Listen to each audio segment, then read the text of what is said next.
Biomolecule एक ऐसा chapter है जिसमें फर्स्ट ग्रेड में भी क्वेश्चन आते हैं और नीट में भी बहुत ज़्यादा क्वेश्चन आते हैं इनके।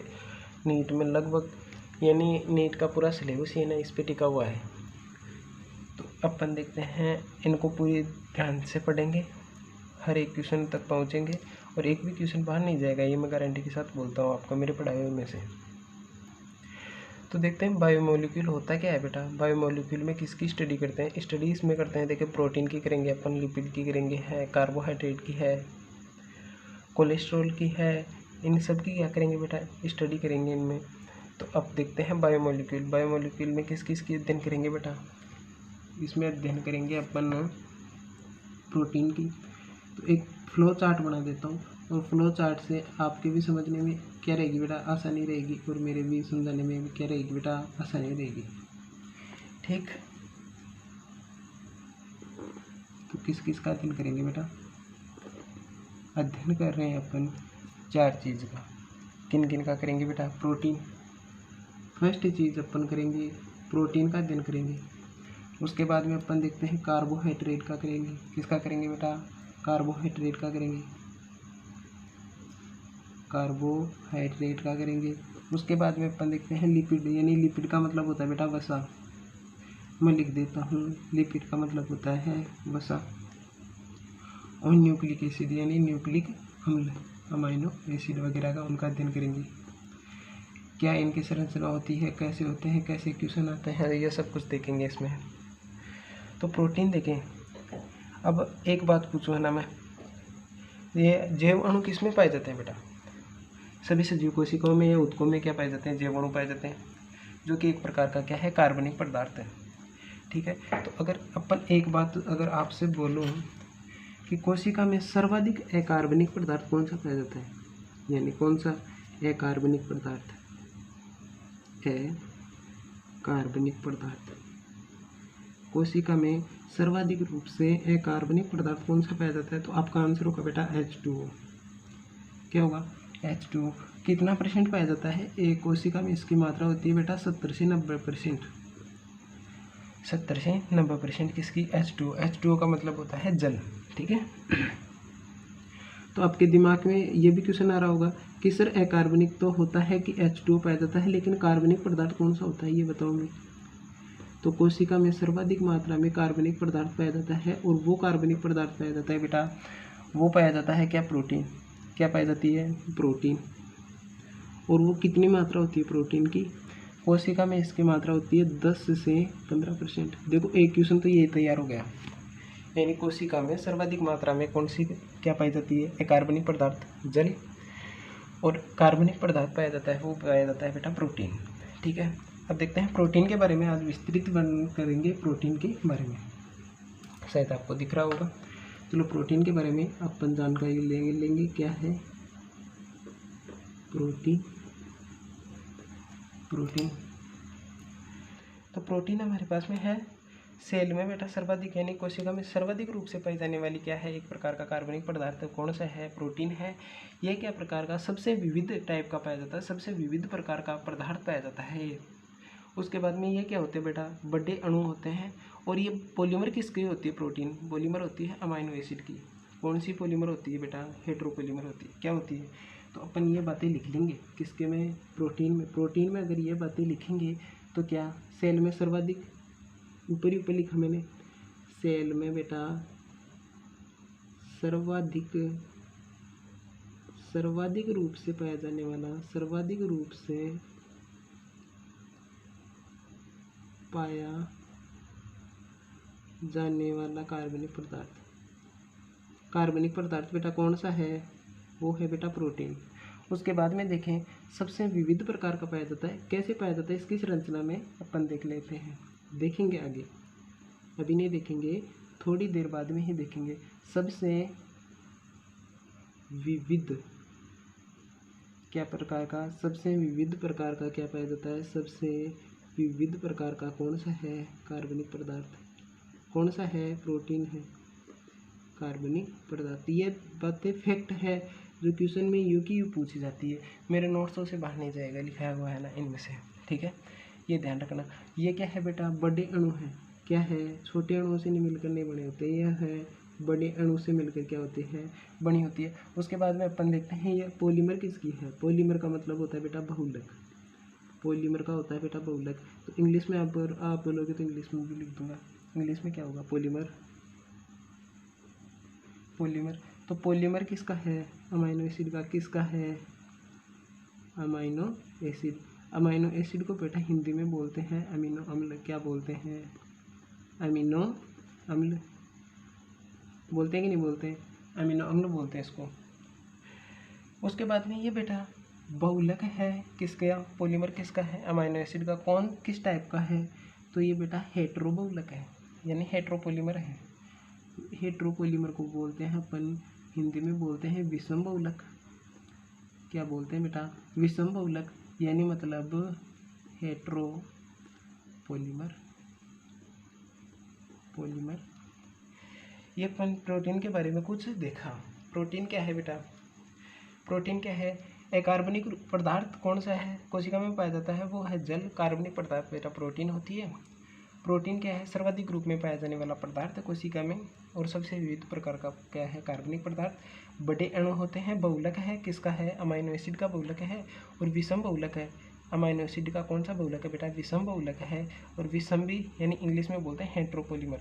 इंग्लिश का फ़ायदा यह है कि बेटा ऑप्शन में हेट्रोपॉलीमर आ सकता है, आपके विषम बहुलक ना दे के हेट्रोपॉलीमर दे सकता है, ये बात ध्यान रखना। यानी इंग्लिश के टर्म आएंगे और साफ साफ लिखा होता है, इंग्लिश वाला ही क्या होता है, मान्य होता है, ये सही होता है। अगर इसमें कोई गलती होती है तो अपन देखते हैं। अब वो पढ़े अमाइनो एसिड के बेटा, अमाइनो एसिड। अमाइनो एसिड का मतलब अमीनो अम्ल। तो अमीनो अम्ल देखते हैं तो प्रोटीन का क्या है, मोनोमर, यानी प्रोटीन क्या है बेटा, प्रोटीन का क्या है, एकलक। एकलक है कि नहीं है, इसका बहुलक क्या है बेटा, बहुलक है अमाइनो एसिड का बहुलक प्रोटीन। तो प्रोटीन का क्या है बेटा, एकलक क्या है, अमाइनो एसिड होगा कि नहीं होगा, यानी मोनोमर होगा कि नहीं होगा, होगा कि होगा, होगा ना। चलो ठीक है, तो इसकी संरचना देखते हैं। चलो एक बात बताओ, इसकी संरचना के बारे में देखें। आपसे एक बात पूछनी है, और पूछनी बेटा ये है, मीथेन की संरचना किस किस को याद है। मीथेन क्या है बेटा, मीथेन की संरचना इस प्रकार से केमिस्ट्री में बनाई जाती है, आपने पढ़ी होगी। ये क्या है बेटा, मीथेन। तो अपन देखते हैं प्रोटीन क्या है एक, चलो यहाँ पे लिख देता हूँ मीथेन। प्रोटीन क्या है एक बेटा, प्रतिस्थापी मीथेन। क्या है, प्रतिस्थापी मीथेन। क्यों है बेटा और कैसे है, ये जस्ट आगे समझेंगे। ये ध्यान रखना, क्वेश्चन यहाँ से बनता है, आपके हर एग्जाम में बनता है कि प्रोटीन क्या है, एक प्रतिस्थापी मीथेन है। कौन सा मीथेन, प्रतिस्थापी मीथेन। चलो अमाइनो एसिड की संरचना कैसे होती है। अमाइनो एसिड की संरचना ये होती है बेटा, C double bond OH NH2, ये क्या है NH2, यहाँ R है और ये क्या है बेटा H। ध्यान रखना, इसको बोलते हैं एल्काइल समूह। कौन सा ग्रुप बोलते हैं बेटा इसको, एल्काइल ग्रुप। एक मिनट, एल्काइल ग्रुप। और यही सबसे विविध टाइप का होता है, और इसी की यानी इसी में क्या होता है बेटा, चेंज होता है। चेंज होता है तो अमीनो एसिड की क्या बनती है, संरचना में परिवर्तन होता है। ठीक है, ये होता है। यहाँ पे बेटा हाइड्रोजन है, सिंपली अगर आपको नहीं दिखाई दे रहा है तो यहाँ से कर लेते हैं एक बार वापस, C डबल बॉन्ड OH, इधर है NH2 और इधर है बेटा R, इधर है हमारे पास में H। ये है एल्काइल ग्रुप। ठीक है, ध्यान रखना। ये क्या है, R समूह जो एल्काइल समूह है, ये ही क्या है बेटा, विविध समूह है। इसमें क्या है बेटा, विविध समूह। कौन सा समूह है, विविध समूह है, जिसे बोलते हैं बेटा विविध समूह है। इसी में चेंज के कारण हमारे पास में पूरी संरचना क्या हो जाती है, चेंज होती है। ठीक है, ये ध्यान रखना। ये प्रत्येक अमाइनो एसिड के लिए जो R है बेटा, वो क्या रहता है, अलग अलग रहता है प्रत्येक अमाइनो एसिड के लिए R। तो अब अपन देखते हैं, क्या शायद आपको दिखाई दे रहा होगा। ठीक है, ये दिखाई दे रहा होगा तो नेक्स्ट पेज में चले या फिर यहीं पे देख लेते हैं। चलो यहाँ पे देख लेते हैं, दिखाई दे रहा है आपको। ठीक, क्या देखना है, ये है क्या, कार्बन, ये C डबल बॉन्ड OH है कि नहीं है, ये क्या है बेटा NH2 है कि नहीं है, ये क्या है बेटा R समूह है, और ये क्या है H। इसको क्या बोल रहे हैं बेटा, अमाइनो एसिड। क्या बोल रहे हैं बेटा, अमाइनो एसिड बोल रहे हैं कि नहीं बोल रहे हैं? चलो ठीक है। तो अपन देखते हैं ये क्या ले सकता है बेटा, एक H ग्रहण कर सकता है कि नहीं कर सकता? कर सकता है कि नहीं कर सकता? H+। तो अब आपने केमिस्ट्री में पढ़ा होगा, जो H लेगा, H पॉजिटिव लेगा, वो क्या करेगा बेटा, बेस की तरह कार्य करेगा कि नहीं करेगा? बेस का मतलब होता है बेटा क्षार की तरह कार्य करेगा कि नहीं करेगा? अगर अपन ये देखते हैं, ये H+ दे सकता है कि नहीं दे सकता? दे सकता है। H+ दे सकता है, तो ये क्या करेगा बेटा, एसिड की तरह कार्य करेगा कि नहीं करेगा? करेगा ना। नंबर 1 बात। तो अपन देखते हैं, यहाँ पे लिखें, यहाँ पे बेटा लिखें कि अमाइनो एसिड किसकी तरह कार्य कर सकता है? अमाइनो एसिड जो है किसकी तरह कार्य कर सकता है? अमाइनो एसिड कार्य कर सकता है बेटा, एसिड की तरह भी कार्य कर सकता है, यानी अम्ल की तरह भी कार्य कर सकता है, और बेस की तरह भी कार्य कर सकता है। बेस का मतलब क्षारीय, यानी दोनों के रूप में कार्य कर सकता है। दोनों के रूप में बेटा क्या कर सकता है? वर्क या फंक्शन कर सकता है, कर सकता है। नंबर 1 बात हुआ कि नहीं हुआ? ये संरचना क्या कहलाती है बेटा? ये संरचना क्या कहलाती है? इसको एक स्पेसिफिक नेम है, और ये संरचना क्या कहलाती है? और यहाँ से बेटा बहुत बार क्वेश्चन बना हुआ है, इस संरचना पे ही क्वेश्चन बना हुआ है, यानी इस संरचना को बोलते हैं बेटा उभयधर्मी। क्या? उभयधर्मी। मेरे पास नीचे जगह नहीं थी, तो इसलिए यहाँ पे लिख दिया उभयधर्मी। उसके बाद में अगर इंग्लिश में क्वेश्चन आ जाए ना, इसका इंग्लिश में नाम आ जाए, तो बेटा क्या बोलते हैं? एम्फोटेरिक। क्या बोलते हैं बेटा? एम्फोटेरिक। एम्फोटेरिक, ठीक है, एम्फोटेरिक। तो क्वेश्चन बताएंगे आगे, जैसे जैसे अपना सिलेबस होता जाएगा क्वेश्चन भी बता देंगे, इस टाइप से क्वेश्चन आते हैं इससे, ठीक है। एम्फोटेरिक। अब हमारे पास में क्या होता है बेटा, एक यहाँ पे देखते हैं, क्या वापस बनाते हैं क्या? यही ये चल जाएगा क्या? नहीं, वापस बनाते हैं क्या? NH3। बेटा ये ध्यान रखना, ये अपना अलग है, यानी NH3CR, और ये बेटा क्या? H। यहाँ पे क्या बेटा? C डबल बॉन्ड OH है कि नहीं है? है। तो C डबल बॉन्ड OH, तो अपन देखें ग्रहण करके क्या बन सकता है? NH3। तो बेटा केमिस्ट्री के अनुसार प्लस आएगा कि नहीं आएगा? आएगा। यहाँ पे बेटा कार्बन है, ये क्या है बेटा? C double bond O negative है कि नहीं है? O नेगेटिव क्यों आएगा? पता है, क्योंकि हाइड्रोजन यहाँ से चला जाएगा, हाइड्रोजन चला जाएगा तो नेगेटिव छूट जाएगा, ठीक है। और ये क्या है बेटा? R, और ये पे क्या है बेटा? H है कि नहीं है? इसे क्या बोलते हैं बेटा? इस संरचना को क्या बोलते हैं? इस संरचना को बोलते हैं बेटा ज्विटर आयन। कौन सी आयन बोलते हैं?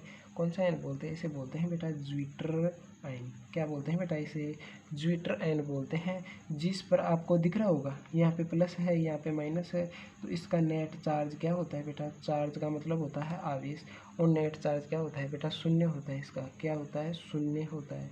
नेट चार्ज क्या होता है बेटा? शून्य होता है। तो ये क्या होगा बेटा? जलीय विलयन में क्या होगा? जलीय विलयन में क्या होगा बेटा? जलीय विलयन यानी सॉल्यूशन में क्या होगा बेटा? उदासीन होगा। जलीय विलयन में क्या होगा बेटा? उदासीन होगा। उदासीन होगा कि नहीं होगा? होगा। चलो ठीक है, ये बात आज अपने प्रोटीन के बारे में पढ़ी, और शायद आपको समझ में आया होगा, आशा करता हूँ। आगे अपन इसके प्रोटीन के बारे में ही पढ़ेंगे, पीएच के बारे में, पीआई के बारे में, जो भी नेक्स्ट क्लास होगी उसमें पढ़ेंगे। तो बेटा आपको क्या करना है, आपको हर जगह शेयर करना है ये वीडियो, और लाइक करना है, ताकि मेरे भी क्या रहे, मोटिवेशन रहे। और बाकी आप देख सकते हो यहाँ से प्रीवियस ईयर के क्वेश्चन लगा लेना। इस जो आज मैंने पढ़ा है ना, इसमें से यानी क्वेश्चन आए हो ना, 100% यहाँ से क्वेश्चन बने हैं, 100% यहाँ पे क्वेश्चन बने हैं। नीट में भी बने हैं, तो फर्स्ट ग्रेड में भी बने हैं, नीट में भी बने हैं, फर्स्ट ग्रेड में भी बने हैं। जीएस का मतलब होता है बेटा जनरल साइंस में भी ऐसे क्वेश्चन बने हैं। तो ये काफ़ी इम्पोर्टेंट है।